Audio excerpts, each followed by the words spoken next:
¿Qué tal? Buenas noches. El próximo sábado se decidirá cuál de los dos equipos canarios continúa su carrera hacia la primera división. Si finalmente cualquiera de los dos asciende, los beneficios serán cuantiosos para una de nuestras capitales.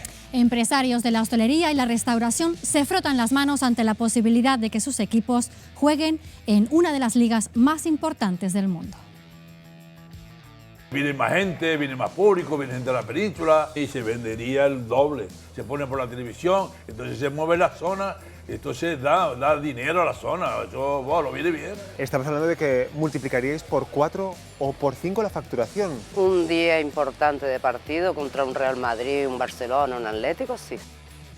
Enseguida analizaremos este asunto, pero hoy también vamos a ofrecerles la última hora sobre la viruela del mono. Canarias sigue sumando contagios y preocupa la rápida expansión de esta enfermedad. Además, esta noche profundizaremos en otro problema que nos atañe a todos. Los meteorólogos advierten de que Canarias tiene todas las papeletas de sufrir un verano más cálido de lo normal. El calentamiento global golpea a nuestro territorio y la contaminación llega hasta los parajes más vírgenes. Esta isla de Lobos, que seguro que todo el mundo tiene en su retina como un lugar idílico sin estar afectado por esos residuos que solemos consumir de manera desaforada en la sociedad, pues resulta que paseando encontramos todo este acúmulo de botellas, Bárbara. Por desgracia, Canarias en general pues es un gran sumidero de residuos de todas partes del mundo. Ya no hay una playa a la que vayamos y no veamos nada de plástico.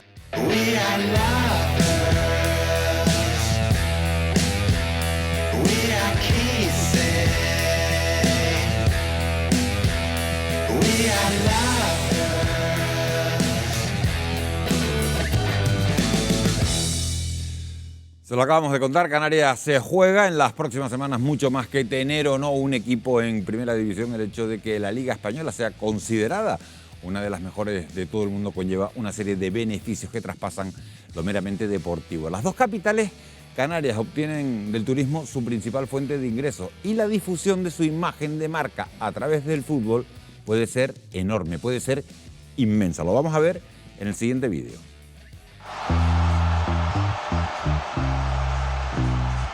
Este fin de semana el Tenerife Y Las Palmas cruzan sus caminos por seguir optando por el ascenso a primera. Una victoria que no solo desataría la emoción de los aficionados.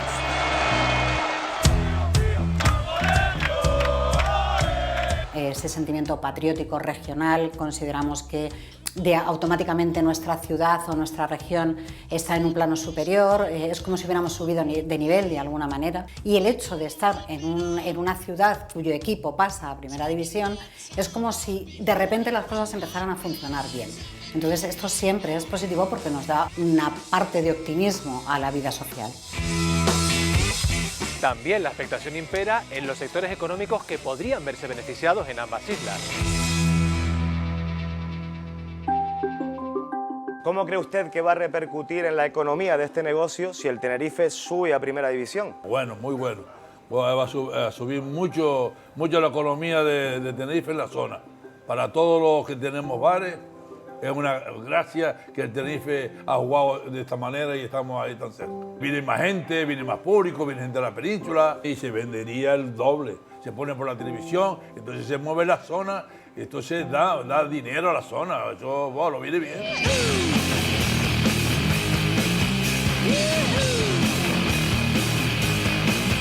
El último ascenso del Tenerife a primera fue en 2009 y el de Las Palmas en 2015. Muchos hosteleros recuerdan aquellos años como una época memorable en su facturación. Tuvo una época aquí muy buena. Aquí estaba esto a tope. Y se televisaban los partidos y todo. Eso era una locura el Tenerife. El día del ascenso con el Zaragoza. Eso fue inolvidable, eso fue una barbaridad. Anécdotas de ese día, por ejemplo, a todos 7 palmos se nos gastó la cerveza.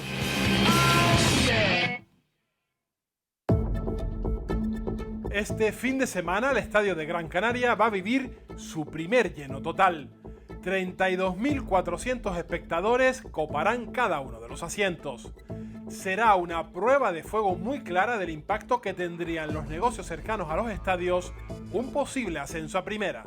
Natacha, si subiera en Las Palmas a Primera División, ¿supondría también una subida a Primera División en vuestra facturación? Normalmente cuando están primeras, si son equipos fuertes, el doble de lo que se hace ahora. ¿De cuánto dinero estamos hablando? No 6, 7, es vaciar todas las neveras, lo que tienes y lo que no tienes. Estamos hablando de que multiplicaríais por 4 o por 5 la facturación. Un día importante de partido contra un Real Madrid, un Barcelona, un Atlético, sí. ¿Tendríais que contratar más gente? Normalmente 5 trabajando, ese día solemos ser 9 o 10. Siempre se tenía que contratar porteros para lo que era el aforo, si no es que no podías moverte dentro. Aquí en Las Palmas de Gran Canaria hay 14.000 camas hoteleras. ¿Se llenarán todas de cara a este fin de semana? María Rivera, directora de uno de los hoteles en la zona turística de Las Canteras. ¿Qué ocupación esperan para este fin de semana? Pues esperamos un 100% de ocupación. Nos quedan 1 o 2 habitaciones pendientes de venta que esperamos que se vendan a última hora de cara al derbi, precisamente. María, ¿qué supondría para el sector hotelero de la ciudad de Las Palmas de Gran Canaria que el equipo subiera a primera? Pues sería algo muy importante para la ciudad. Las Palmas de Gran Canaria es un destino mixto, también vacacional gracias a la playa de Las Canteras, pero tenemos un componente cultural muy potente, se hacen muchos eventos en la ciudad y el fútbol definitivamente sería algo para complementar este aumento de reservas, que podemos hablar de en torno a un 20% de aumento. Santa Cruz de Tenerife cuenta con unas 3.000 plazas hoteleras. Un ascenso a primera podría llegar a desbordar los hoteles. Gabriel Bolgeschaffen, ¿qué repercusión tendría a nivel hotelero un supuesto ascenso del Club Deportivo Tenerife a Primera División? Sería un valor añadido importantísimo. Ya tenemos la experiencia de anteriores ocasiones cuando estuvimos en Primera División y el hecho de que el equipo esté arriba conlleva que venga afición con ellos y suele ser afición que viene a aprovechar el fin de semana, que hace buen consumo en la ciudad, de otros municipios de dentro de Tenerife, que aprovechan ese gran partido que va a haber para sumarse a la capital y quedarse un fin de semana, después ir a cenar. Al final es un todo suma que viene muy bien para la ciudad. Estamos perfectamente adaptados y tenemos una capacidad óptima para afrontar este tipo de situaciones. El impacto de ascenso a primera podría elevar también la imagen turística de la ciudad. Puede generar un elemento que sí que nos interesa, que es que la gente que viene a los partidos dice, oye, pues parece que merece la pena, ¿no?, volver a esta ciudad a pasar unos días. El valor añadido de la marca, la notoriedad, el prestigio, eso sí. Para que nos hagamos una idea, un carnaval genera en torno a 35 millones de euros de impacto económico. El impacto económico estimado de un equipo capital de provincia que sube a Primera División está entre los 21 y 25 millones de euros, lo que si después le sumamos los atributos en promoción para la ciudad, porque la gente que viene a un partido de fútbol y que viene hasta Canarias, hombre, pues ya te vienes un día antes y te quedas un día después. Es difícil poner cifras a lo que supondría el ascenso de alguno de los equipos, aunque los expertos ya hacen cuentas.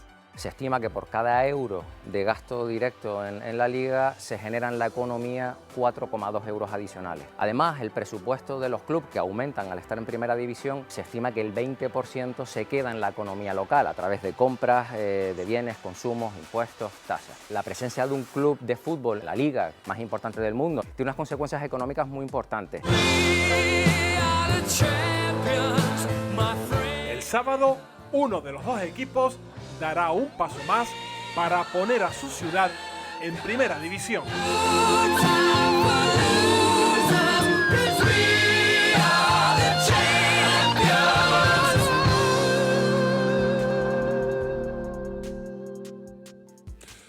Bueno, pues ya lo ven, nadie duda de que estar en primera genera numerosos beneficios. Para abordar con más profundidad este asunto, vamos a saludar a dos compañeros periodistas deportivos, Rafael León y Manolo Dasguani. Muy buenas noches a los dos.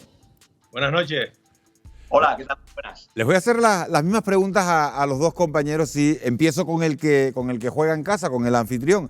Rafael León, entre jugar en primera y segunda división hay una diferencia impresionante. ¿Qué supondría para Las Palmas de Gran Canaria que el equipo ascendiera?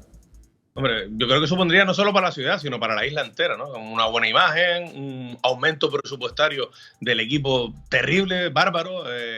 Lógicamente solo puede tener cosas buenas y bonitas, ¿no? En la última etapa que estuvo la Unión Deportiva Las Palmas en Primera División, los ingresos fueron brutales, bestiales, y ahora que estás en Segunda División se nota. O sea, estamos hablando que Las Palmas este año tiene un presupuesto aproximadamente de 21 millones de euros y si estuviera en primera división te puedo asegurar que seguro que estaría en torno a los 60 millones de euros. Solo eso en cuanto a lo que es el equipo y en cuanto a lo que es la economía, pues lo decía lo que estaban anteriormente en el vídeo, ¿no? Gente que viene a verlo. Si ya en segunda división ha venido gente de otros equipos a ver lo que son estos partidos, pues no, imagínate lo que puede ser también en primera división, pues gente del Atlético de Madrid, del Barça, de muchos otros sitios que puedan venir, lógicamente, si es Tenerife, o espero en mi caso que sea en Gran Canaria, pues a consumir y a pasar vacaciones también cuando vienen a ver partidos de fútbol, ¿no?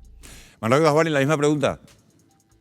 Yo creo que estamos hablando no solo de la repercusión económica, estamos hablando también del estado de ánimo, porque el estado de ánimo cambia cuando un equipo de una isla como Tenerife o como Gran Canaria está en primera división, y luego el impacto publicitario es enorme porque lo tenemos en casos específicos de ciudades que son conocidas porque han estado en la máxima categoría. Me refiero a Toledo, me refiero a Eibar, me refiero a localidades pequeñas que han tenido una proyección nacional e incluso internacional.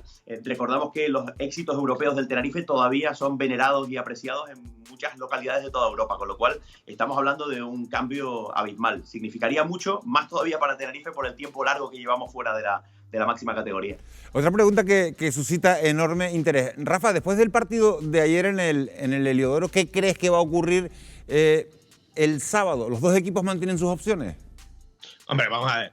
Si me pongo en plan hooligan, le vamos a meter 3. Si me pongo a pensar con la cabeza, yo no me fío del Tenerife. O sea, tuvieron un momento dado mucha garra, mucho brillo y nos superaron, ¿no? Hay que reconocerlo, ¿no? Pero creo que la Unión Deportiva de Las Palmas estuvo muy por debajo de su nivel y así todo. Tuvo 4 claras ocasiones de gol, con lo cual yo creo que con el ambiente que se espera, con 32.500 personas en el estadio de Gran Canaria, lo normal es que la Unión Deportiva de Las Palmas, no voy a decir que sea fácil, pero lo normal es que el 1-0 pueda llegar. Ya a partir de ahí ya lo veo más complicado que sea relativamente fácil, pero el 1-0 creo que puede llegar de una manera medianamente coherente. La primera parte La Palma tendrá que luchar mucho y habrá que ver si el Tenerife viene a encerrarse, viene a guardar el resultado y en eso se puede aprovechar Las Palmas, pero repito, no va a ser fácil. Manuel, ¿qué crees que va a ocurrir el sábado? Se da una circunstancia muy especial, que por vez primera en mucho tiempo, en Tenerife estamos convencidos de que pasa el Tenerife y en Gran Canaria están convencidos de que pasa la Unión Deportiva Las Palmas. Hay un optimismo total en ambas orillas del archipiélago. Yo creo que el Tenerife va a tener que marcar al menos un gol para pasar la eliminatoria, que no le vale con proteger el marco a cero y ya está. Y desde luego que se da una situación singular, porque el Tenerife ya sabe perfectamente cuál es el camino. Lo demostró ayer en el estadio Rodríguez López. No venía con una racha favorable, venía con todos los números en contra, no ganaba un derbi desde el año 2019, había ganado solo un partido de los últimos 7, venía de 3 derrotas consecutivas en Liga. Bueno, el Tenerife ya ha revertido esa dinámica y sabe cómo se le vence a Las Palmas y sabe el estilo que tiene que empuñar, que es el estilo de Rami. Protegerse, no ir a la desesperada por el gol, tampoco tiene por qué conseguirlo en el partido de este sábado, así que digamos que se dan las coordenadas perfectas para que el Tenerife al menos tenga opciones reales, algo de lo que muchos dudaban hace 48 horas. El apoyo de los aficionados en partidos como estos resulta fundamental. Les pregunto a los dos, ¿qué les ha parecido el comportamiento de las dos aficiones hasta el momento? Hombre, yo creo que ha sido correcta, ¿no? Salvo que Manu me diga lo contrario, no conozco ningún tipo de incidente ni de aficionados del Tenerife ni de la Unión Deportiva de Las Palmas. Está claro que siempre hay gente que se mete, insulta, hace esto, lo otro, pero en condiciones normales creo que el comportamiento ha sido correcto. Yo creo claramente que el hecho de jugar local influye muy mucho. La Unión Deportiva de Las Palmas de un tiempo a esta parte, siempre que iba al Heliodoro, tenía dificultades y yo creo que en el día de ayer se vio claramente como 2 jugadores tinerfeños, como el caso de Kirian Moleiro, les afectó más de la cuenta, a otros jugadores también. Lo decía Jonathan Viera, hay gente que no está acostumbrada a este tipo de partidos, no tiene nada que ver en la liga, incluso con un estadio de Gran Canaria ante el Oviedo con más gente en el Heliodoro, empujaron lo suyo y le afectó a ciertos jugadores, y está claro que también les va a pasar un poquito de factura en el Gran Canaria a algunos jugadores cuando vean 32.000 personas pues animando lo suyo, ¿no? Es verdad que el mensaje de Jonathan Viera ha calado hondo, y yo creo que ha tenido impacto en ambas direcciones y que ha calado en los suyos y ha calado también en los que no son los suyos, ¿no? En la orilla tinerfeña y blanquiazul del archipiélago. Pero el comportamiento de las aficiones, digamos que salvando algunas excepciones deshonrosas, ha sido correcto. Creo que hemos dado, Miguel Ángel, Rafa, una buena imagen de cara al exterior. Creo que este es un derbi sin parangón en el mundo porque las dos islas están separadas por el mar. Las dos aficiones no conviven durante los 365 días del año, solo convergen cuando hay derbi. Eso es lo que hace muy especial este clásico. Y las imágenes que se han exportado y que han llegado a los medios nacionales son las de dos aficiones que saben convivir. con problemas, evidentemente, con conflictos, con fricciones cuando hay alto voltaje, pero la imagen es muy impactante, ¿no? Y lo decíamos antes, el impacto que puede ser este derbi en primera división, esta próxima temporada no va a ser posible, pero sería precioso, ¿no? Que otra vez tuviéramos a Las Palmas y a Tenerife muy pronto en la máxima categoría. Una última pregunta a los dos, les pido un poquito de brevedad. Lo que está claro es que uno de los dos va a pasar a la siguiente ronda, el otro va a quedar apeado de la competición. La próxima ronda, la próxima eliminatoria se jugará los días 11 y 19 de junio. ¿Creen ustedes que finalmente vamos a tener a un equipo en la élite del fútbol español? Y en la misma pregunta les digo, ¿quién prefieren en ese caso, Eibar o Girona? Yo creo que va a ser difícil. El Eibar está fuerte, hemos visto cómo ha ganado hoy al Girona. Hombre, yo preferiría al Girona, creo que es más factible, pero bueno, no sé qué va a pasar. Creo que el que salga de aquí va a salir muy, muy fortalecido. Yo lo que sí tengo claro es que le mandaré a Manó un mensaje con varias películas de Netflix para que el sábado por la noche no lo pase mal y se nos vaya recuperando, porque lo va a pasar chungo. El sábado nos vemos, que ya mañana voy para Gran Canaria. Yo estoy convencido de que sí, porque lo decía Nino esta semana, el equipo que gane este partido va a salir como una moto. Digamos que la inyección anímica va a ser extraordinaria, y prefiero al Eibar por un solo motivo, porque todos los ascensos a primera división en la historia del Tenerife se han producido a domicilio. Los dos últimos en Sevilla en el 89, el más reciente en Girona, justamente en Montilivi, así que prefiero al Eibar. Hoy ha ganado por la mínima y bueno, estoy ya visualizando, Rafa, Miguel Ángel, un Eibar Tenerife a partir de la próxima semana. Bueno, Rafael León, nos da Juani. Muchísimas gracias a los dos por haber estado esta noche en directo en Fuera de Plano, que ese buen ambiente, que ese buen rollo que han tenido entre los dos, bueno, sea extrapolable a las aficiones y veamos un buen partido el sábado y que gane el mejor. Muchas gracias. Muy bien. Un abrazo grande. Bueno, vamos a cambiar, esa es la noticia de la semana, vamos a cambiar completamente de asunto. Ahora vamos a hablar de otras cuestiones que también son actualidad, porque continúan los contagios de viruela del mono. Canarias eleva a 16 los casos confirmados y 4 siguen en estudio. La opinión mayoritaria de los expertos es que en unas semanas los contagios bajen hasta que el brote acabe desapareciendo. Pero, Laura de Pablo, tampoco se descartan otros escenarios. ¿Cuáles son? Efectivamente, hay varios escenarios, Miguel Ángel, que vamos a analizar a continuación. Como tú dices, los expertos se debaten entre varias posibilidades. Plantean varios escenarios que vamos a ver a continuación. Lo vamos a analizar desde el escenario más probable al menos probable. Empezamos por el más probable, y es ese brote contenido en unas semanas. Este escenario plantea que las medidas de contención que se están poniendo en marcha, que no es más que la detección y el aislamiento de los casos, deberían ser suficientes para frenar el virus. Esta teoría asegura que el brote podría desaparecer en el mes de julio. Ahora vamos a ver el segundo escenario, y es la contención a base de vacunaciones en anillo. Esto quiere decir vacunar a los contactos cercanos de los contagiados. Algunos científicos proponen que se comience a hacer ya. Otros países con menos casos que España, como Francia o Estados Unidos, ya han iniciado estas vacunaciones. Si las vacunas no fueran suficientes, iríamos entonces al siguiente escenario, y es que el virus se convierta en endémico, como ya lo es en algunos países de África. Esto querría decir que habría brotes con cierta frecuencia, ya sea porque no se llega a frenar el contagio en humanos o porque llegue a la fauna y los animales se conviertan en reservorio. Y el cuarto escenario, y menos probable, es que se convierta en una pandemia. Aunque muchos científicos lo ven casi imposible, no se puede descartar, ya que si finalmente la viruela del mono se contagiara a través de aerosoles, algo que aún se desconoce, podría entonces convertirse en pandemia.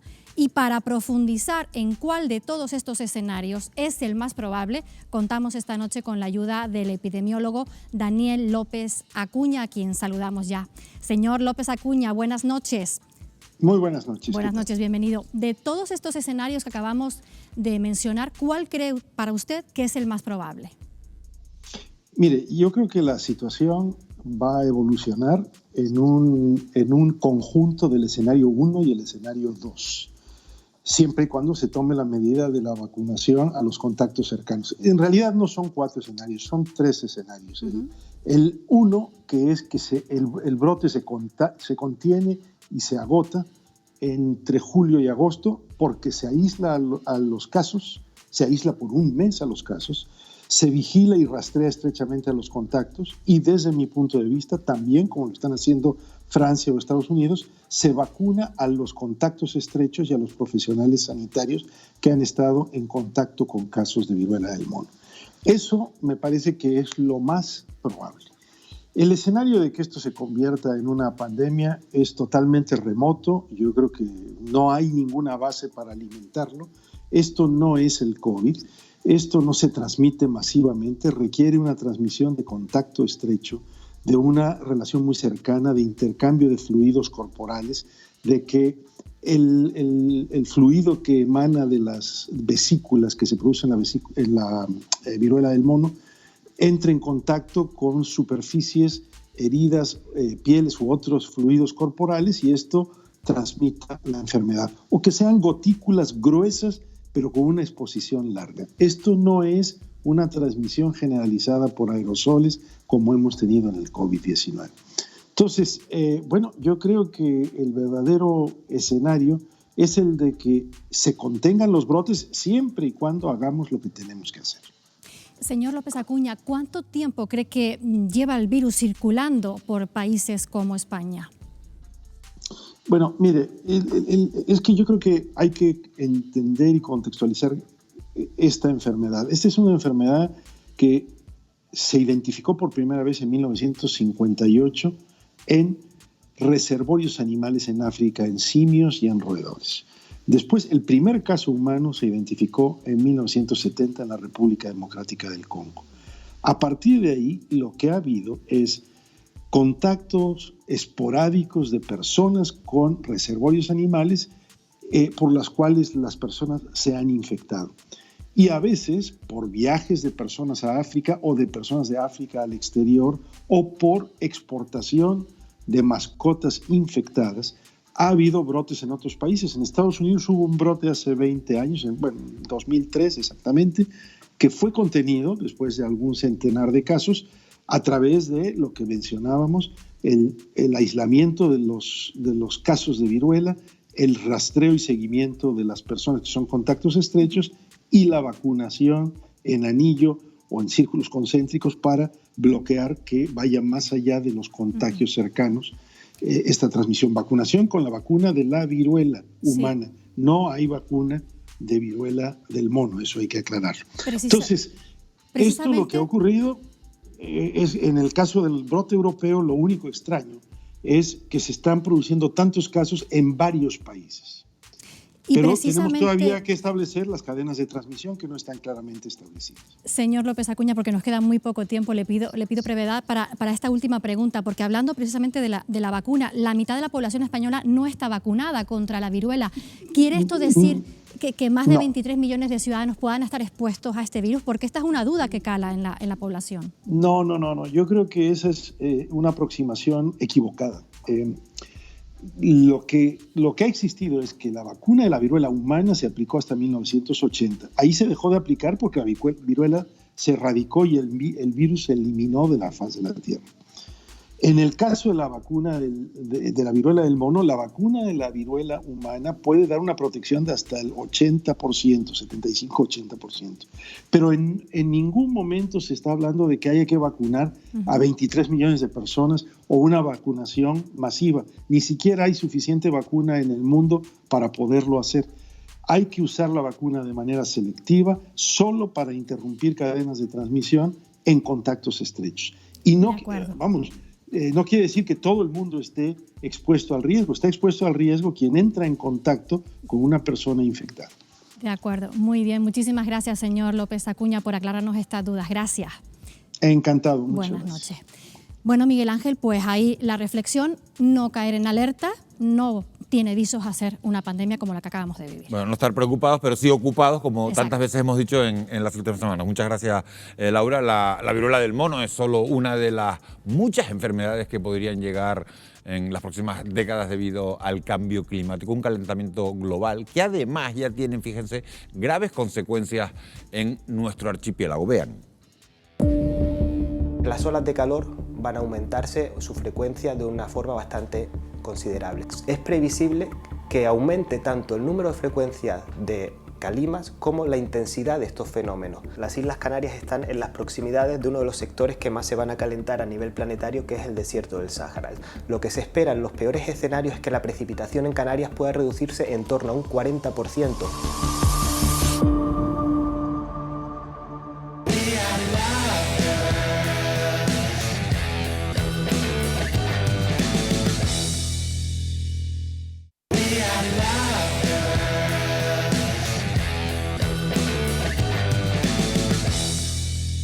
Bueno, pues cuando falta un minuto para las 11 de la noche seguimos en directo en Fuera de Plano, en Televisión Canaria. Les decíamos que el próximo domingo se va a celebrar el Día Mundial del Medio Ambiente, una efeméride que nos ha llevado a profundizar en la situación de deterioro en la que se encuentran algunos de los espacios naturales más emblemáticos de Canarias. Y es que el calentamiento global y la contaminación están afectando sobremanera a nuestras islas. Para abordar este asunto nos acompañan esta noche Victoria Ballesteros González, que es activista medioambiental. Victoria, buenas noches, gracias. Buenas noches, muchas gracias. Por haber venido al programa. Aridane González, presidente del Comité Científico del Gobierno de Canarias contra el Cambio Climático. Aridane, muchas gracias por acompañarnos esta noche. Gracias a ustedes. Pablo Martín, que es biólogo marino. Gracias, Pablo, por estar aquí esta noche. Y está también con nosotros otra persona que ha acudido en otras ocasiones, José Ramón Arevalo, catedrático de Ecología. José Ramón, muchas gracias por la invitación. Por acompañarnos esta noche.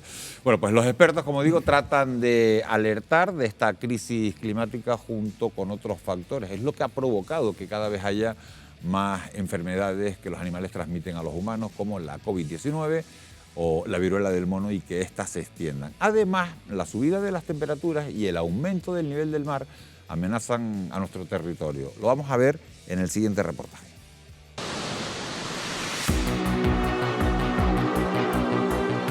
Tormentas tropicales, riadas, episodios extremos de calima. El cambio climático es una realidad cuyas consecuencias se perciben de manera paulatina en todo el mundo, y Canarias no es una excepción.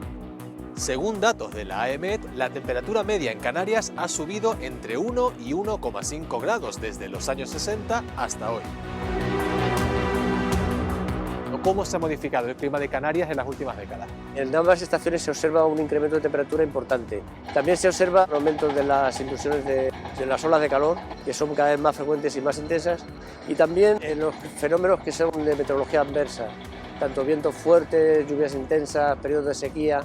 ¿Pero qué es lo que explica toda esta variación?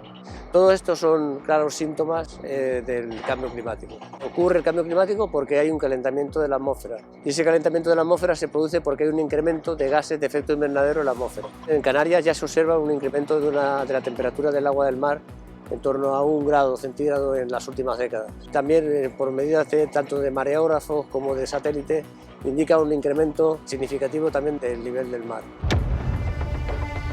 Este aumento del nivel del mar ya está generando consecuencias en diversos puntos del planeta. Países como Maldivas, China, India o Vietnam tienen amenazada parte de su territorio, y la tasa de calentamiento de los océanos ha aumentado de manera notable en las últimas 2 décadas. ¿Cómo puede afectarnos todo esto a nosotros? Pedro Vélez, ¿cuáles son las causas que explican actualmente el aumento del nivel del mar que se ha incrementado de manera notable, sobre todo en las últimas décadas? La principal causa es la expansión térmica. El océano está más caliente, ocupa más volumen y por lo tanto sube el nivel del mar. También influye de alguna manera el cambio en la salinidad, porque el agua más salada es más densa y ocupa menos volumen. Y actualmente, en muy menor medida, el deshielo de los glaciares, también Groenlandia o la Antártida. A lo que respecta a Canarias, también podría haber consecuencias en el sentido de playas, zonas costeras como este barrio de San Andrés en el que nos encontramos, Garachico, lugares que habitualmente se ven afectados por el fuerte oleaje. Quizás yo sería un poco más cauteloso porque todavía hay fenómenos que no tenemos una comprensión total y que afectan, por ejemplo, en el caso del incremento del nivel del mar, los cambios en la circulación global atmosférica u oceánica van a modificar también cómo sube el nivel del mar, más o menos en determinadas zonas muy específicas. Estamos hablando de predicciones en plazos de 20, 40 u 80 años. Predicciones del orden de 1 a 3 metros de incremento del nivel del mar. Claro, el impacto que supondría es que se pierde esa parte de la costa. ¿Cómo será el clima de Canarias en el futuro? ¿Estamos a tiempo de revertir esa tendencia? Sabemos que el clima va a cambiar y por tanto, digamos, los eventos extremos también van a verse afectados en las Islas Canarias. Las olas de calor van a aumentarse su frecuencia de una forma bastante considerable. Es previsible que aumente tanto el número de frecuencias de calimas como la intensidad de estos fenómenos. Las Islas Canarias están en las proximidades de uno de los sectores que más se van a calentar a nivel planetario, que es el desierto del Sáhara. Lo que se espera en los peores escenarios es que la precipitación en Canarias pueda reducirse en torno a un 40%. ¿Estamos a tiempo de frenar o al menos ralentizar todo este proceso? ¿Qué podemos hacer para lograrlo? Sabemos lo que va a pasar, pero afortunadamente aún depende de nosotros elegir el futuro al cual queremos ir. La pelota está en nuestro tejado y concienciarnos de que cada uno de nosotros tiene un papel que jugar será fundamental para que las islas del mañana sigan siendo el paraíso que son hoy.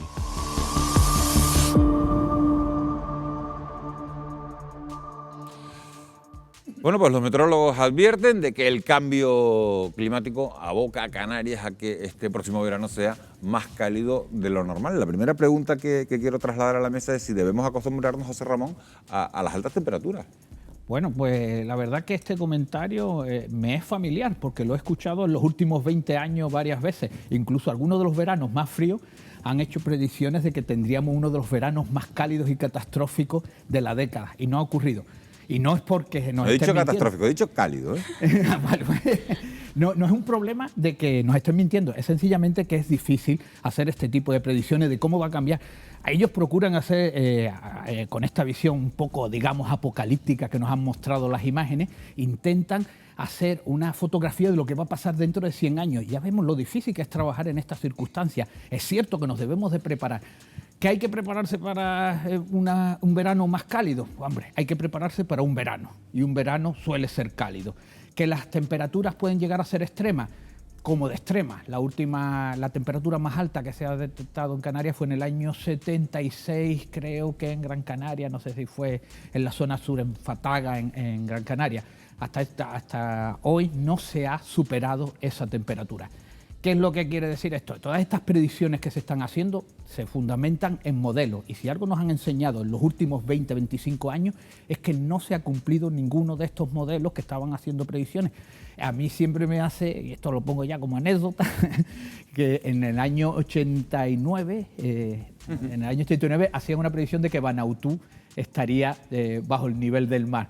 Y hay unos resorts turísticos hoy en día con los que puedes disfrutar. No se cumple ninguna de las previsiones que se hacen. Está claro que el profesor Arévalo y yo leemos diferente bibliografía, porque si miramos la serie de datos temporales de Canarias y vemos los datos, no solo de Canarias, a nivel internacional, los informes del IPCC, etcétera, vemos como cada año siempre es más cálido que el año anterior, la evolución de temperatura es bastante sólida y clara, y los modelos basados en temperatura son bastante sólidos, y evidentemente Canarias se tiene que preparar para un verano más cálido de lo normal. Esos son datos que indica la EMET, pero yo más que hablar de un verano más cálido, hablaría de años cada vez más cálidos. No porque sea un modelo que nos lo diga, simplemente porque los últimos años siempre han sido más cálidos que los anteriores.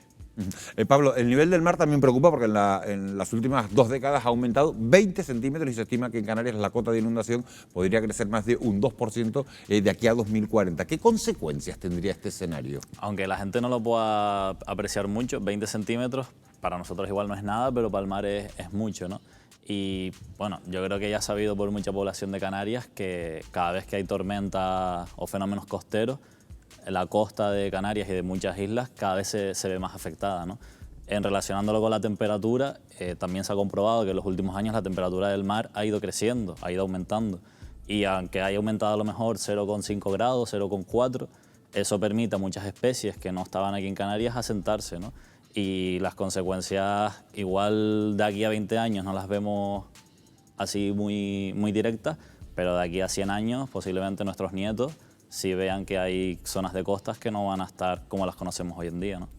De hecho, el informe que se acaba de publicar, que lideró la empresa pública Grafcan con diferentes investigadores de diferentes sitios, centros nacionales y también de Canarias, ya indica que hay 147 playas que en el mejor escenario climático se van a quedar, van a desaparecer. Y eso tiene un impacto no solo en los ecosistemas, sino también, obviamente, en el tejido productivo de Canarias. Pero además de eso, del nivel del mar por descongelación de zonas terrestres, hay que añadir que en Canarias el registro de temperatura en los últimos 30 años ya ha aumentado en prácticamente 1 grado. Hemos oído al biólogo, hemos oído a los profesores universitarios. ¿Qué dice el activista medioambiental? Hombre, está claro que los datos son los datos. Yo estoy más de acuerdo con los datos que él ha leído. Pero oye, este verano, como tengamos que poner un día más el aire acondicionado, ya verás que con la factura de la luz nos vamos a dar cuenta si se nota la diferencia. Al fin y al cabo lo que nos tiene que preocupar, no solo por el impacto ya no solo en el medio ambiente, Si nosotros mismos, pon el aire acondicionado este verano unos cuantos días más porque lo necesitas y verás tú como el año que viene ya no hay discusión de si es más cálido o deja de serlo. Yo puedo coincidir con él en que a lo mejor los modelos o algún modelo no haya sido 100% acertado, pero lo que es indiscutible es los registros de temperatura que hay. Y las temperaturas hoy en día... Yo le quería contestar con respecto a los registros, porque hay dos cosas que ellos sí han planteado, y es que yo en ningún momento he dicho que la temperatura no haya crecido. Lo que he dicho es que no cumple los modelos. Y si ha crecido en 40 años, 45 años, 1 grado, quiere decir que en 100 años serán 2 grados. 2 grados no es un apocalipsis climático. José Ramón, hay un dato que nos ha llamado mucho la atención, y es que la Organización Mundial de la Salud afirma que el 70% de los últimos brotes epidémicos han comenzado con la deforestación, que además genera más del 11% de las emisiones anuales. La pregunta ¿es irremediable que suframos nuevas pandemias si no se adoptan medidas contundentes? No, bueno, con respecto a las pandemias, si las queremos, es posible que vamos a afrontar nuevas pandemias, que para eso para lo que se están preparando los grupos de investigación, pero relacionarlas con el cambio climático, como decir que la malaria es una consecuencia del cambio climático, puede resultar un poco ridículo cuando en Canarias en los años 60 hubo brotes de malaria, y en la propia Rusia, en la zona más fría de Rusia, hubieron brotes de malaria, y las temperaturas eran bastante frías. Es cierto que estamos haciendo algún tipo de intervención, estamos modificando el entorno, lo cual puede dar lugar a la aparición de determinados fenómenos que no tenemos capacidad de controlar, pero buscar el comodín del cambio climático para explicar todo lo que está ocurriendo me parece que nos puede descentrar de las soluciones que pretendemos buscar. Victoria. Una cosa que es importante que a veces se nos olvida es que cuando la OMS o la ONU lanza un informe y hace unos datos, lo que nos llega a nosotros ha pasado por 3 filtros, científicos y políticos. Es decir, que la OMS diga una afirmación de este nivel, como ciudadanos nos tiene que preocupar, sea más o menos acertada, es algo de que ha pasado 3 filtros. No es que yo ahora me levante, trabaje en la ONU y diga, voy a la tele y voy a decir esto. No. Por ejemplo, el informe que dice de 1,5 grados que va a subir, que realmente no ha llegado a 2 y que ahora se ha dicho que es 1,7, ese informe pasó 3 filtros en 3 diferentes divisiones. Se publicó en 2 partes por eso mismo. Teniendo en cuenta que ese informe se redactó durante la época de Donald Trump, que yo creo que estamos todos en la mesa de acuerdo, de que es muy favorable a decir que el cambio climático existe, no es, ese informe nos preocupa, a mí aunque sea me preocupa.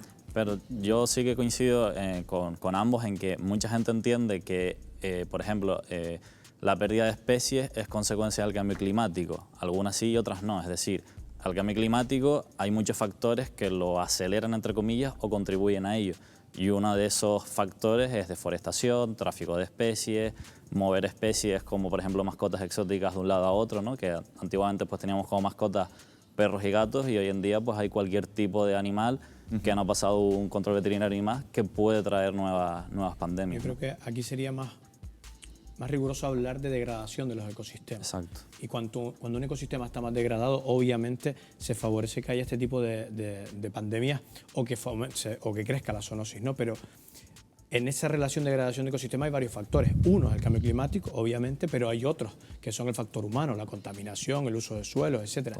No es que solo sea cambio climático, estamos hablando de que el ser humano está degradando los ecosistemas para su explotación principalmente, y eso sí que provoca este tipo de cuestiones. Y ya respondiendo a la cuestión del aumento de la temperatura, si ha aumentado 1 grado en 40 años, no podemos asumir que el incremento de temperatura sea lineal, porque de hecho todas las gráficas de incremento de temperatura indican que ese incremento no es lineal. No podemos asumir que sea lineal ni creciente, podemos asumir también que sea decreciente. No tenemos que asumir, tenemos que asumir nada. Tenemos que representar y sacar una línea de regresión. Es curioso, no tenemos que asumir nada, pero sí nos creemos unos modelos que sabemos que no se han cumplido en ningún momento. Y con respecto a las organizaciones, a lo mejor yo es que soy más viejo, pero creernos que porque una cosa la dice la Organización Mundial de la Salud, que fue la que nos dijo primero que no había que llevar mascarilla, luego que había que llevar mascarilla, luego que venía de un pangolín el COVID, luego que venía de un murciélago, yo soy un poco escéptico contra estas, sobre todo con estas instituciones internacionales que son un poco dudosas. Justamente que se equivocaran y lo dijeran de diferentes maneras.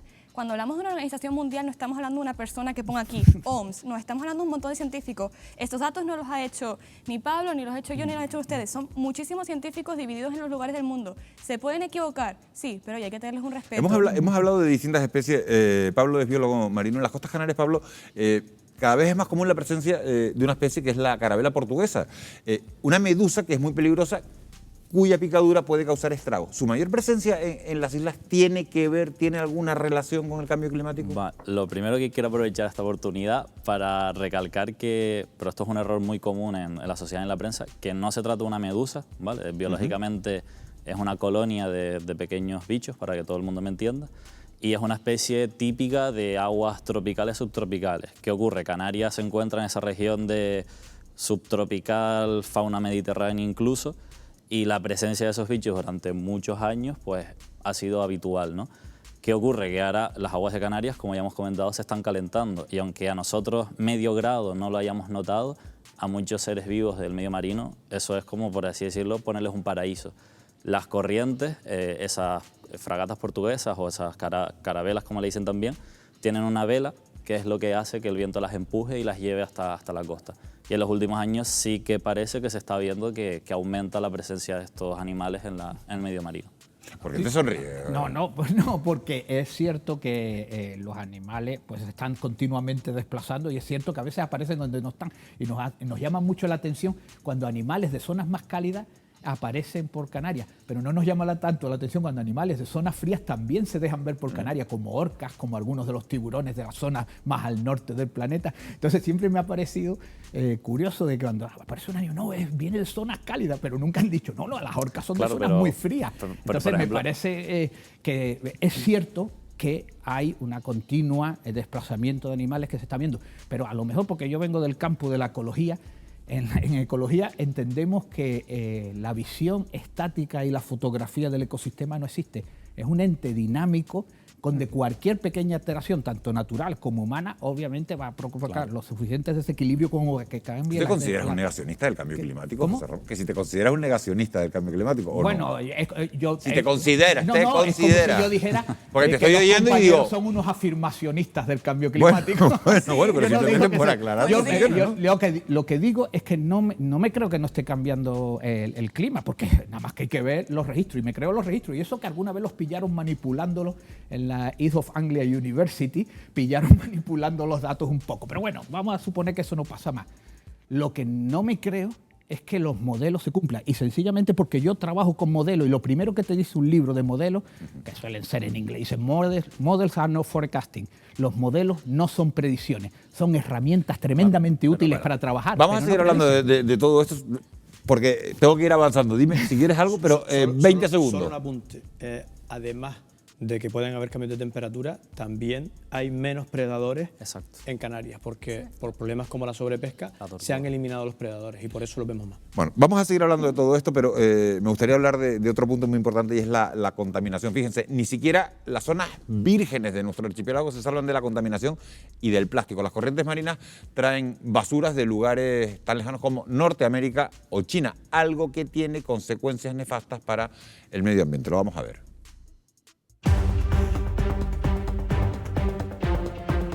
Las playas al norte de todas las Islas Canarias tienen una peligrosa plaga: los plásticos. Las corrientes marinas los arrastran desde lugares tan insospechados como Norteamérica, China o Brasil, hasta la costa del archipiélago canario. Alexis Rivera, biólogo de WWF. Vamos al norte de la isla, a la playa Lámbara. Estamos en el Parque Natural del Archipiélago Chinijo, en la playa del Ámbar, en La Graciosa. Se supone que esta playa lleva ese nombre porque el mar arroja un material muy preciado, el ámbar gris, pero el regalo que saca es bien diferente. Es una playa que está completamente vacía de turistas, sin embargo yo ya estoy empezando a ver plásticos. Estos plásticos grandes se van fragmentando. Están muy degradados. Otros no, tapones, pero una botella puede llegar a través del mar. Claro, desde basura tirada desde tierra al mar y desde los mismos barcos. Esto nos viene de otras partes del planeta arrastrado por las corrientes. Y de todo esto acaba de llegar con las mareas. Aquí se llaman corchos, son derivados del petróleo, que se utilizan, por ejemplo, para el relleno de neveras. Cada paso vamos encontrando residuos Tapones como estos. Muchos pueden contener agua, pero muchos son de sustancias químicas, de bidones que también son arrojados al mar. Los trozos más grandes de estos plásticos, estas cuerdas, afectan a toda la vida marina porque una vez flotando ahí, pues se enredan. ¿Esto lo arrastran las mareas? Y cosas más grandes, hasta parachoques de coches, cualquier cosa que flote, restos de frigoríficos, de neveras, pueden llegar a estas costas. Increíble. Está escrito en francés y viene incluso el año de 2010. Y aquí esta botella, este trapo. Se nos ha llenado ya la bolsa prácticamente en estos poquitos pasos que hemos dado, en estos 50 metros que hemos recorrido. Un minuto.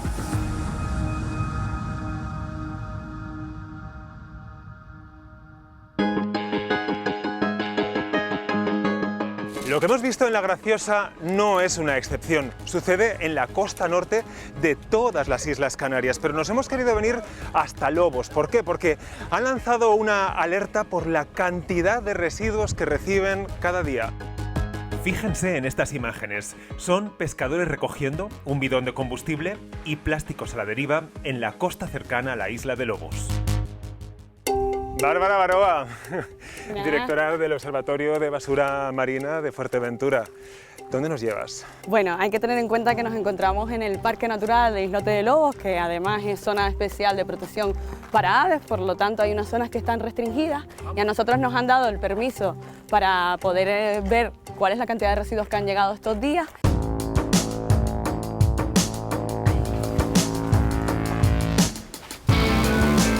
Madre mía, Bárbara, estoy viendo un montón de botellas aquí. Todas estas botellas de plástico que nos estamos encontrando, que bueno, pues se ve que son de refrescos y son de agua. Y todas estas arrastradas por la marea. Exacto. La verdad es que es una imagen que impacta mucho en una zona tan protegida que puedan llegar tantos plásticos cada día. ¿Cuántos llegan al cabo del año aquí a Fuerteventura? Nosotros el año pasado recolectamos 28 toneladas de residuos. Cada mes de media se recogían 2.250 kilos. Esta isla de Lobos que seguro que todo el mundo tiene en su retina como un lugar idílico sin estar afectado por esos residuos que solemos consumir de manera desaforada en la sociedad, pues resulta que paseando encontramos todo este acúmulo de botellas, Bárbara. Por desgracia, Canarias en general pues es un gran sumidero de residuos de todas partes del mundo. Ya no hay una playa a la que vayamos y no veamos nada de plástico. La tristeza aquí es porque un producto tan bueno como el plástico, bueno, me refiero a que es flexible, es resistente y demás, lo usamos para 10 minutos. Veo que aquí hay almacenados plásticos, maderas, un montón de residuos. Una vez que los recogéis, porque sé que tenéis un servicio de recogida muy potente, ¿dónde van a parar? Lo que se puede reciclar se recicla, lo que no se puede reciclar se está valorando para su reutilización. Después de conocer la gran cantidad de residuos que llegan a nuestras costas, hay que clasificar, saber el qué y de qué lugares procede. Aquí en Fuerteventura sobresalen sobre todo los tapones de botella, ¿no? Por ejemplo, que tenemos aquí, los bastoncitos que tenemos por aquí, tenemos palos de chupachup, pero sobre todo son bastoncitos de los oídos. Porque... Pero espera, ¿cómo acaba esto en el mar? Sobre todo lo que ocurre es que mucha gente tira muchas cosas por el baño. Yo creo que no somos conscientes del efecto que puede tener lo que tiramos por el váter. Nos interesa también mucho conocer los lugares de origen de los residuos que llegan hasta nuestras costas. Se puede observar, por ejemplo, un bálsamo de labios con origen como la India, con anacardos desde los Emiratos Árabes. ¿Qué es esa boya gigante que tienes ahí detrás? ¿Está ahí por casualidad? Llegó desde un santuario marino en los Cayos de Florida, cruzó el Océano Atlántico durante 2 años y recorrió más de 6.000 kilómetros hasta llegar durante el confinamiento a Majanicho, una playa del norte de la isla. Pues hemos aprendido muchísimo con vosotros. Me quedo con un mensaje claro: a través del váter no se tira nada.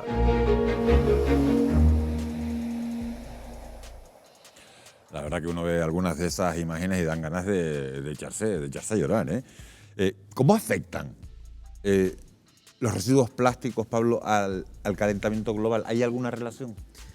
La relación es la comodidad que nos ha dado el plástico, el uso indiscriminado del plástico y que acaba en un lugar que no debe, que es básicamente el mar, ¿no? El plástico se acaba convirtiendo en microplástico, que es plástico prácticamente invisible a nuestro ojo, y ese plástico entra en la cadena de seres vivos y nos llega a nosotros. Uno de los animales más afectados aquí en Canarias por el tema del plástico son las tortugas, que relacionándolo con lo anterior son las depredadoras de esas carabelas portuguesas que nos llegan a las playas. Y también uno de los residuos más habituales en este tipo de playas o de lugares de Canarias son los relacionados con la pesca, pero no sobre todo centrándonos en la pesca de Canarias, sino la pesca internacional que pasa y el tráfico de buques industriales que son gigantescos, que pasan entre las islas y alrededor, ¿no? Que al final no hay control para saber si esos barcos tiran sus desechos al mar, y a la vista está que lo hacen, ¿no? Ariane.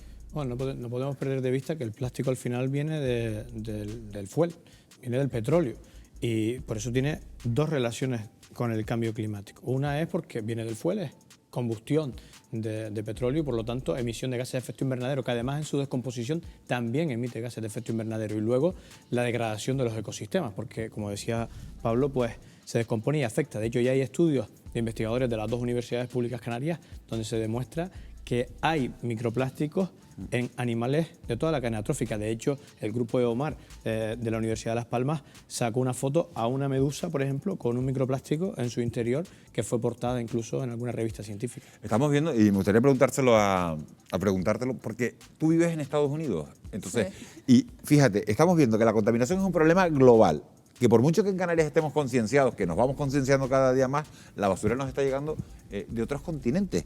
Hay que implantar políticas globales para poder acabar con todo esto. Hay que implantar políticas globales en esto, pero es que es imprescindible. Algo que decían y que me pareció súper interesante, lo de los microplásticos que acaban en la cadena alimenticia. Estamos hablando de que actualmente los estudios ya no es una tarjeta de crédito lo que nos estamos comiendo. Al año son 250 gramos un plato de comida, un plato de potaje que podríamos decir aquí. Crear las políticas globales es que es indispensable. Eso, Victoria, lo vamos a hablar después de la publicidad, que nos vamos a ir ahora. Pero, por ejemplo, en Estados Unidos, donde tú vives, ¿se recicla? ¿Hay conciencia con el plástico? No, en Estados Unidos hay dos tipos de reciclaje. El más común es el de 2 cubos. Un cubo que es orgánico, todo lo demás, y uno que es reciclaje. Cuando vas a reciclar, por ejemplo, una lata, tienes que lavarla 4 veces antes de tirarla al cubo. Tienes que lavarla tú 4 veces antes de meterla en el cubo. Exacto. Y si tú, por ejemplo, tiras una lata a un cubo y se va a una cadena de reciclaje, muchas de las empresas, que son empresas privadas, que hacen negocio con eso, lo acaban no limpiando y lo tiran en un vertedero. Y las que limpian normalmente las envían a países como China, que al fin y al cabo contaminan todo ese camino, y en China no se sabe ¿Y bien. la gente lava, Victoria, la lata 4 veces antes de meterla? ¿Tú la lavarías? No me preguntes a mí, que no me meteré en el eso. ¿La gente la lava allí? Se intenta. Hombre, yo creo que es complicado para un ciudadano de... No, hombre, yo creo que la gente no... Vamos, no creo que el 90% no lo haría, pero no soy yo quien para hablar en... Yo honestamente, la primera vez que llegué... El día que estás muy ocioso lo haces, y el día que no estás tan ocioso no lo haces. Pero es que limpiarla 4 veces, el gasto de agua que estás haciendo es que no te sale rentable para el medio ambiente.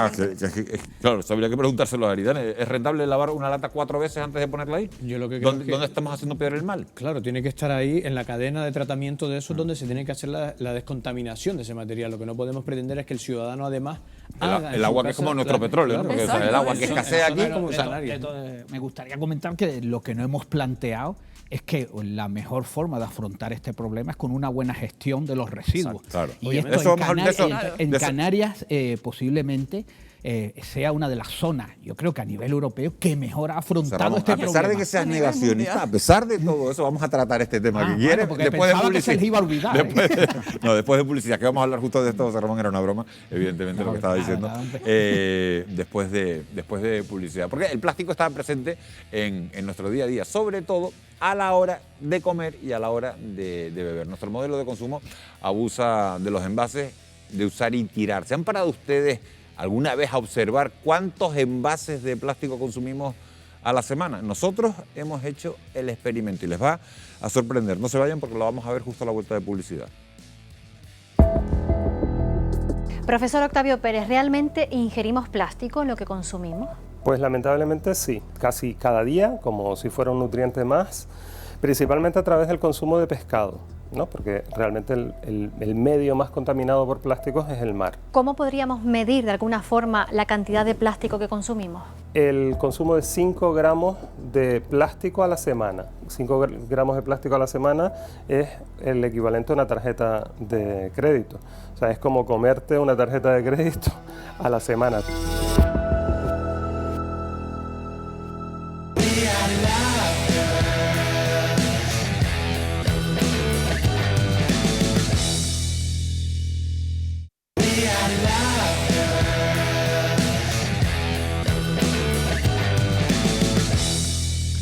Seguimos en Televisión Canaria hablando de medio ambiente. En Canarias estamos concienciados con el reciclaje, al menos así lo demuestran los datos de Coembes, la organización medioambiental que coordina el reciclaje de envases en España, asegura que nuestro archipiélago supera a la media nacional a la hora de reciclar plástico, aunque por mucho esfuerzo que hagamos los ciudadanos no es suficiente. ¿Sabían ustedes que hay envases que ni siquiera se pueden reciclar en las islas porque no existe la maquinaria necesaria?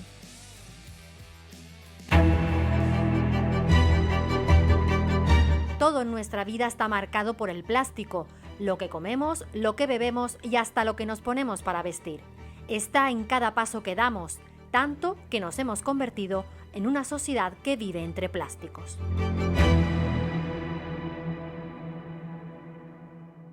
A pesar de la cantidad de envases que consumimos, al mismo tiempo hay un esfuerzo por parte de los ciudadanos de separar desde sus casas todos estos residuos. Nelva, acabamos de hacer la compra en el supermercado, la compra de la semana. Pues sí, Laura, efectivamente venimos del supermercado y hemos hecho nuestra compra semanal.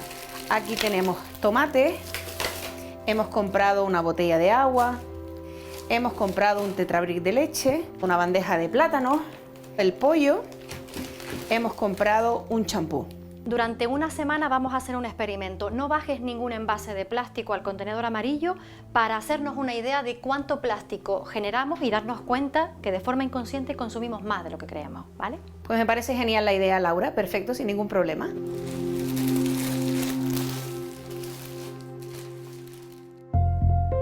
Los canarios están entre los que más plástico reciclan de toda España, 14,1 kilo por habitante, 1 kilo más que la media nacional. Hugo, ¿lo ponemos en la bolsa del plástico?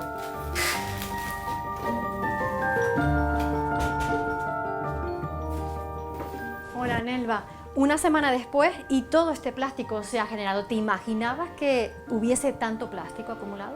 Pues la verdad que, Laura, nosotros acostumbramos a reciclar a diario y sí que es cierto que nos hemos dado cuenta que en una semana es una barbaridad de plástico lo que nos encontramos. Pero de todo lo que separamos en casa, ¿qué se puede reciclar en las islas? Miguel Carrasco, ingeniero industrial, ¿realmente todos los envases de plástico que separamos en casa son reciclables en Canarias, como por ejemplo esta botella de detergente? Este es uno de los mejores ejemplos que me puedes traer. Esto se trata de dos plásticos diferentes, polietileno de alta densidad y polipropileno. De hecho, este triturado que tienes aquí es una mezcla que se usará para fabricar, entre otras cosas, en Canarias como macetas, perchas. Otro buen ejemplo de reciclabilidad en Canarias es esa bolsa en la que me lo traes. Ese es polietileno también, pero de baja densidad. ¿Y qué pasa con los tetrabric de leche? Este es mucho más complicado. Estamos hablando de un envase que es multicapa. Tenemos aquí plásticos, aluminio y cartón. Esto no se puede reciclar todo a la vez, sino necesitamos separarlo. Este proceso no se hace en Canarias. ¿Y qué podemos decir de este tipo de bandejas que encontramos en muchas tiendas? Este tipo de bandejas y este film en Canarias no se recicla. Ni nosotros, ni hay muy pocas tecnologías capaces de hacerlo en el mundo. ¿Pero qué ocurre entonces con el plástico que no se puede reciclar? Pues termina, lógicamente, como os podéis imaginar, en un vertedero metido, los vertederos que tenéis en las islas, que están prácticamente colmatados, como sabéis, o exportados, en este caso, a la península, pues para que se le dé un tratamiento que al final no les llega, ¿no? El sistema es muy ineficiente, el sistema tiene muchos fallos, el sistema tiene que mejorar porque, tenemos que decirlo, tenemos una crisis ambiental debida a los plásticos, ya no solo a escala canaria, a escala española, a escala peninsular, a escala mundial. Lo preocupante de vivir tan rodeados de plástico es que muchos de ellos acaban en nuestro propio organismo. Profesor Octavio Pérez, ¿realmente ingerimos plástico en lo que consumimos? Pues lamentablemente sí, casi cada día, como si fuera un nutriente más, principalmente a través del consumo de pescado, ¿no? Porque realmente el medio más contaminado por plásticos es el mar. Pero es verdad que también los alimentos envasados, sobre todo los que están envasados en plástico, pueden suponer una fuente de contaminación. Por ejemplo, siempre se tiene mucha sospecha sobre la botella de agua. En general no suponen un gran peligro. Vale, la lata de conserva puede tener un problema, sobre todo las que tienen un recubrimiento interior, que es una laminita blanca que vemos en algunos tipos de latas en función del alimento que se va a conservar. Las bolsas de té muchas veces están hechas de un material plástico que al meter en el agua caliente pues suelta varios miles o decenas de miles de fibras de propio poliéster. ¿Cómo podríamos medir de alguna forma la cantidad de plástico que consumimos? El consumo de 5 gramos de plástico a la semana. 5 gramos de plástico a la semana es el equivalente a una tarjeta de crédito. O sea, es como comerte una tarjeta de crédito a la semana. La reducción del uso de los plásticos se ha convertido ya en una necesidad urgente. Lo hemos visto, el plástico se convierte en un ingrediente de nuestra dieta porque está presente en cualquier comida que realizamos a diario. La pregunta es, ¿qué efectos tiene el plástico en nuestra salud, José Ramón? Pues curiosamente, una de las cuestiones de calidad del plástico que tiene es su durabilidad, lo cual es un producto que le permite usarlo para conservación de alimentos y obviamente si estamos rodeados de plástico lo normal es que estemos acumulando plástico. Al ser un compuesto químico proveniente del petróleo, no provoca, es complicado que provoque alergias. Siempre hemos estado consumiendo plástico y los animales también pueden contener grandes cantidades de plástico. Sin embargo, eso más allá de algunos que hay unos problemas serios con el plástico, pero como si un elemento tóxico no es, más allá de la cantidad, pueden ser los colores que se le degradan rápidamente. Pero esto no quiere decir que el plástico sea bueno. El plástico obviamente es un elemento que hay que procurar reducir, hay que gestionar de forma adecuada y sobre todo tener en cuenta que cuando visitamos países alrededor nuestro, las cantidades de plásticos y de basura por todos lados afloran. Y afloran, ¿por qué hay tanto plástico? Porque el plástico les permite conservar los alimentos, le permiten no tener alimentos contaminados, le permiten tener agua embotellada y no les podemos decir no usen plástico. Aridane, lo que estaba diciendo José Ramón, ¿preocupan especialmente los alimentos que extraemos del mar y que pueden contener microplásticos, mercurio, cadmio? ¿Debemos preocuparnos? ¿Es seguro, por ejemplo, el pescado que nos estamos comiendo? Obviamente que es seguro. Al final, lo que consumimos pasa a una red de calidad alimentaria que es muy estricta. Ahora bien, es verdad que, por ejemplo, los plásticos, uno de los problemas que tiene son los elementos químicos que se absorben sobre la superficie de los plásticos. Al final, el plástico funciona como un vector para conducir contaminantes que pueden ser metálicos o compuestos orgánicos emergentes. Y cuando uno ingiere plásticos, al final está ingiriendo todos esos contaminantes asociados, no solo a través del pescado, sino también de forma directa en cualquier tipo de dieta. ¿Veo que estás sintiendo? Totalmente, porque mucha gente se queda con el hecho de que el pez se come el plástico y que tiene el plástico en el estómago, pero lo tóxico es realmente esos productos químicos también que tiene el plástico, ¿no? Y coincido en que es seguro hoy en día en Canarias comer productos del mar, pero también hay que tener presente esa amenaza, ¿no? Y sobre todo en reducir el uso del plástico y darle una buena gestión, porque si tú usas plástico y le das una buena gestión, ese plástico no acaba en el mar. Y si está todo contaminado por el plástico, ¿es hora de implementar medidas más duras para evitarlo? Pregunto. Sí, desde el punto de vista sobre todo internacional, es algo que debería estar en la agenda más que allá de... Ahora mismo los principales temas que se están tratando es la emisión de carbono y lo de los plásticos no se está tratando lo que se debería. Una gran parte por el lobby de las grandes empresas, que el lobby es básicamente la presión que hacen los gobiernos a base de dinero. Lo que te dan de dinero de una empresa de refresco. Hacerlo es una prioridad, sí que es cierto que es muy difícil. No es lo mismo decir a los canarios a lo mejor que dejemos de usar plástico, que somos más conscientes y lo podemos ver en las playas, que decirle a gente, por ejemplo, donde yo vivo en Bloomington, en Illinois, que no vemos una playa ni pintada, que no vemos el plástico donde acaba. Pero hay que hacerlo. Ahí, evidentemente, la Unión Europea, por ejemplo, ha sacado una directiva que prohíbe el uso de plásticos, la comercialización de plásticos de un solo uso. Se empieza por ahí, pero luego, evidentemente, hay que implementar eso con medidas de economía circular para que eso lleve a una correcta gestión, a una transformación de los materiales, pero obviamente todo pasa y el primer eslabón es por el consumo.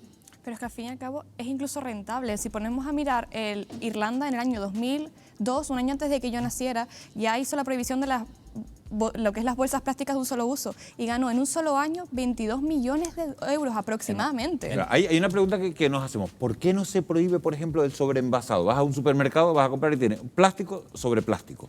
Pues muchas veces porque no hay un material que te den la misma seguridad sanitaria según las medidas sanitarias que se han establecido.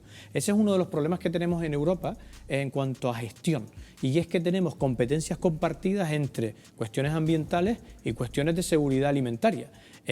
entiendo que obviamente hay que revisar eso y cruzarlo, porque yo estoy convencido que hoy con biomateriales que se han construido con nuevos materiales, ya vengan, por ejemplo, con residuos de plataneras u otro tipo de materiales orgánicos, se puede también dar garantías sanitarias y alimentarias. Pero hay otra cosa que yo, por ejemplo, sé que no se pueden reciclar, hay dificultades para reciclar los envases de Tetra Brick. Y sin embargo, no se prohíben, se siguen utilizando. Pues si no se pueden reciclar... Sí, claro. Evidentemente, porque al final eso pasa como en los años 80 cuando se detectó que había un problema sanitario con algunos compuestos bromuros que venían en las latas y se seguían comercializando. ¿Por qué? Porque no había un sustitutivo y la sociedad lo demanda. Ahí también hablamos de una cuestión cultural y de demanda. Hace 10 años no estaríamos hablando de los plásticos y los microplásticos. Hubo un movimiento social. Después, que fue lo que es quien ha provocado que haya esta directiva europea. Y ahí hay que buscar alternativas. Yo sé que este tema da mucho para hablar, quiere hablar Pablo, quiere hablar José Ramón, pero les voy a pedir que aguanten un poquito. Vamos a seguir analizando el tema. Bueno, José Ramón, que me has mirado así con una cara. Venga, 20 segundos. 20 segundos. Es que no sé si... bueno, no es por la cara. 20 segundos, ¿eres capaz? Por favor. ¿Eres capaz de decirlo en 20 segundos? Sí, venga, por favor. ¿Quieres 20 segundos? Ah, que tengo 20 segundos, creí que era 20 segundos. No, que quería una cosa que a lo menos se ha comentado. El 75-78% de los plásticos que terminan en el mar provienen de los países en vías de desarrollo o subdesarrollados, no de Canarias ni de Europa.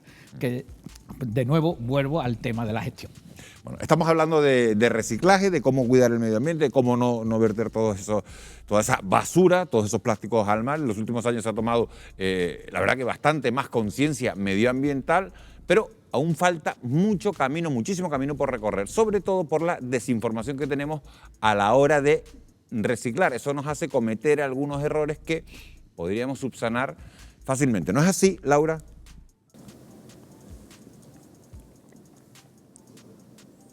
Vamos allá.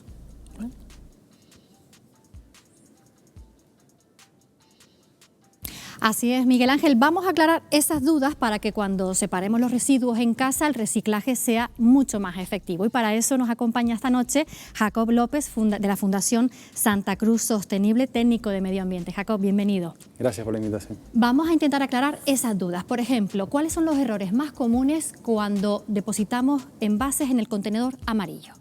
Vale, pues en el contenedor amarillo los residuos que deben depositarse son todo lo que son los envases. Y uno de los errores más comunes es tirar elementos de plástico, porque asociamos plástico con el contenedor amarillo. En este caso pues podría ser el típico cepillo de dientes plástico o un simple juguete de plástico que no debe de ir en el amarillo, sino al contenedor de la basura que está en la calle.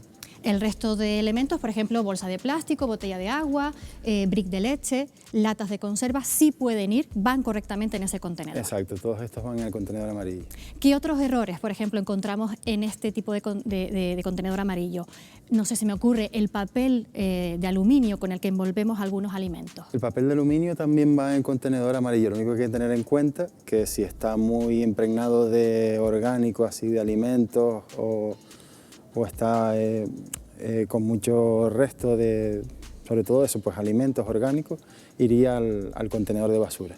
Algo que a lo mejor se desconoce es que se recomienda lavar o limpiar bien todos estos envases antes de depositarlos, ¿es así? Sí, más bien que lavar es sobre todo quitarle el resto que tenga. Por ejemplo, un brick si tiene leche, pues quitarle bien el resto de leche que tenga, o por ejemplo un zumo de brick de un jugo, pues también habría que vaciarlo al completo, porque si no en el contenedor se mezclaría todo ese resto orgánico que estábamos hablando antes. Vamos a pasar ahora, Jacob, al contenedor azul. En este, ¿qué tipo de errores son los que cometemos más habitualmente? Bueno, pues cuando hablamos del contenedor azul, principalmente nos viene a la cabeza lo que son revistas, periódicos, cartón, pero hay un error que es sobre todo el tema de las servilletas con restos de alimentos o la típica caja de pizza, pues con la tapa pues pegado con queso o con tomate, que en ese caso la romperíamos y la depositaríamos en la basura. Esa tapa porque está manchada con alimentos que debe ir al contenedor del resto, ¿no? Exacto. Los demás elementos como papel, periódicos, caja y ese cartón de pizza, pero sin mancha, sí van correctamente al contenedor azul. Sí. Vamos a hablar ahora del contenedor verde. Quizás aquí nos puede parecer más fácil todo lo relacionado con el vidrio, pero también cometemos errores. ¿De qué tipo? Pues el más típico y común es, por ejemplo, la vajilla. De cualquier tipo de copa, como tenemos en este caso, un vaso de cristal, una taza de café, un plato, todo ese tipo de cerámica, utensilios de cocina, irían en la basura, en la fracción resto. Lo que sí depositaríamos en el verde son los envases de vidrio de bebidas, un frasco, por ejemplo, de vidrio de legumbres, o también, por ejemplo, los frascos de cosméticos, colonias y demás. Y, por ejemplo, ¿qué pasa con las tapas de esos tarros de legumbre o los corchos de las botellas de vino? ¿Dónde deben de ir? Lo ideal es quitarle la tapa, que suele ser de metal, y depositarla en el contenedor amarillo.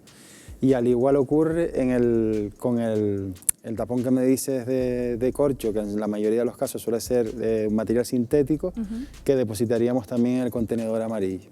Muy bien, pues Jacob López, muchísimas gracias, técnico de Medio Ambiente de la Fundación Santa Cruz Sostenible. Gracias por aclararnos estas dudas. Gracias. Bueno, Miguel Ángel, ahí quedan aclaradas para que podamos separar correctamente en casa y que el reciclaje sea mucho más eficiente.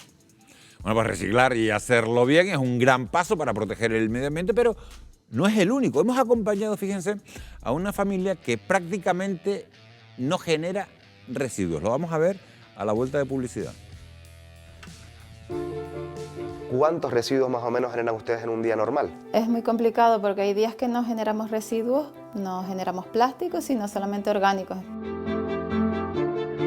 Maite, y en este tipo de supermercados tú puedes hacer una compra completa, es decir, comprar de todo. Sin tener que irte a ningún otro sitio. Tienes verduras, frutas, hortalizas, tienes productos de limpieza como hemos cogido. Y lo más importante de todo, ¿podrías comprar todo esto sin llevarte a casa ningún tipo de residuo sólido, ningún plástico, ningún envase? Pues casi al 90%.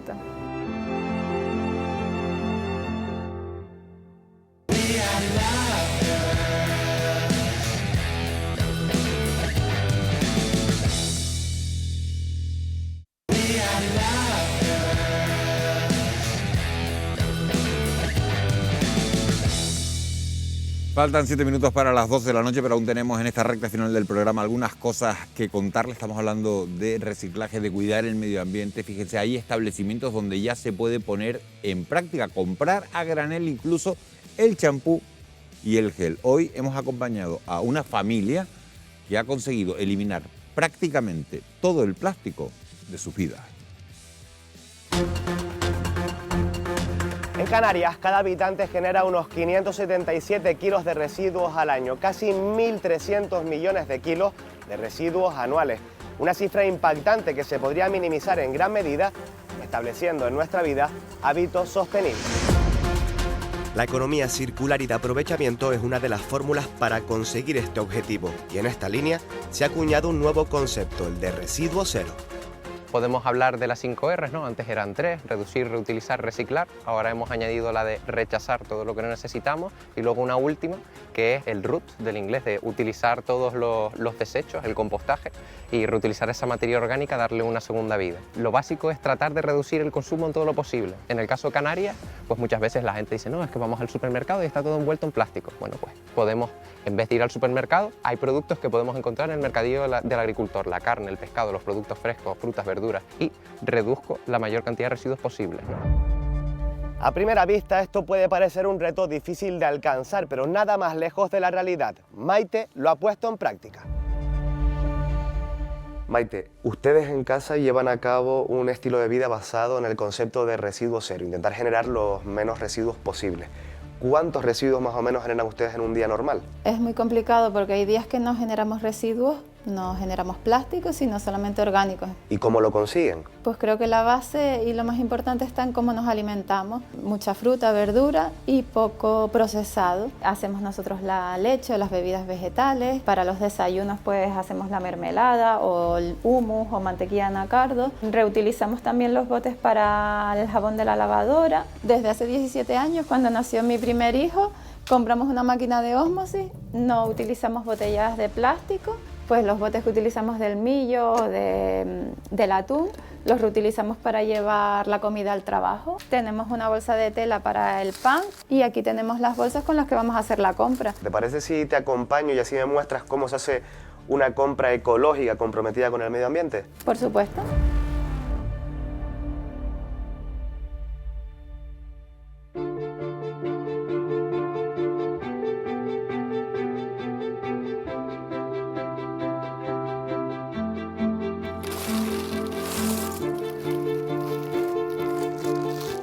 Maite, y en este tipo de supermercados tú puedes hacer una compra completa, es decir, comprar de todo. Sin tener que irte a ningún otro sitio. Tienes verduras, frutas, hortalizas, tienes productos de limpieza como hemos cogido. Y lo más importante de todo, ¿podrías comprar todo esto sin llevarte a casa ningún tipo de residuo sólido, ningún plástico, ningún envase? Pues casi al 90%, porque los huevos, por ejemplo, vienen en unos envases de cartón y te los tendrías que llevar así. De resto, todo. Prácticamente los beneficios son todos. Aparte de que el precio es más económico, la calidad es igual y tú no te tienes que llevar 250 gramos. Si solo necesitas 100 gramos, te puedes llevar 100 gramos. El desperdicio a la larga también es mínimo. El beneficiario aquí es el medio ambiente y cada uno de nosotros, porque la casa de todos común es el planeta. Y si todos ponemos nuestro granito de arena para las generaciones futuras, es mucho mejor, evidentemente.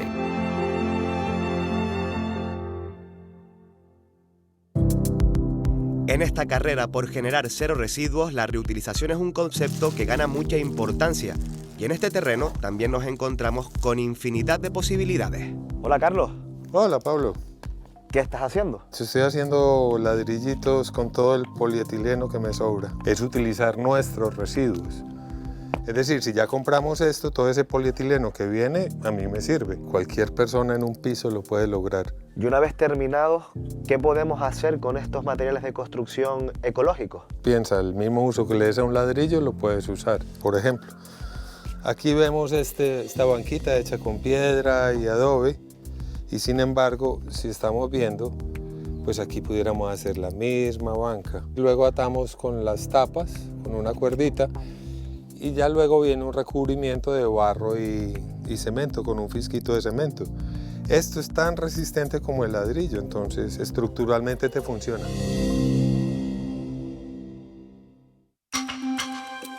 El cambio hacia un modelo de vida cero residuos es posible. Con ello contribuiremos a ahorrar, pero sobre todo a minimizar el impacto medioambiental en un planeta que, si no cuidamos, acabará apagándose.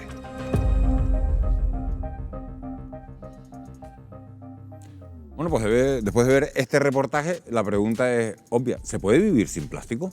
No, al día de hoy no se puede vivir sin plástico, además sería una temeridad. Lo que sí es cierto que lo que hemos aprendido y lo que podemos ver es que cuanto más desarrollado económicamente es un país, mejor puede afrontar este tipo de problemas. Como creo que te queda poco tiempo y no quiero quedar como el cascarrabias de la mesa, creo que vivimos en un archipiélago maravilloso, creo que vivimos incluso en un planeta maravilloso, que las cosas están yendo a mejor porque se está haciendo mucho esfuerzo gracias a las mejoras tecnológicas, y que desde luego es nuestra función también poner nuestra parte, pero siempre que en cuanto las propuestas que hagamos sean lógicas, porque si lo que estamos tomando son medidas que lo que va a hacer es empeorar o dañar a mucha gente en otras partes del planeta, deberíamos de evitarlo.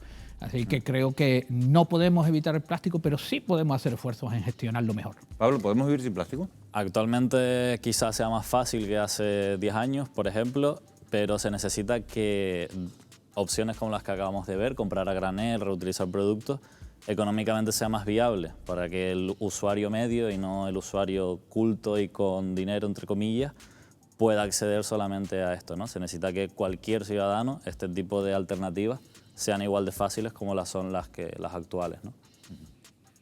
Actualmente no, pero en un futuro sí. Hay un error que confundimos la palabra invertir con gastar, individualmente también y a nivel de gobiernos principalmente.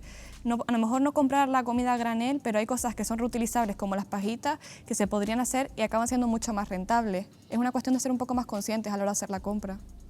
Yo creo que todo dependerá de varios factores. Uno, evidentemente, es legislativo. Ya a partir de esa directiva europea, eliminar los plásticos de un solo uso ya debería ser una realidad en los próximos años, y obviamente tiene que haber también un cambio de cultura, de cultura del consumo, porque si no, obviamente será imposible. Y además, pues obviamente hay que explorar pues nuevos escenarios pues fiscales, incentivos, etcétera, a la ciudadanía para que pueda, además de hacer un esfuerzo, que ese esfuerzo le sea reconocido, porque hoy en día es el gran problema que tenemos en cuanto a gestión de residuos en general.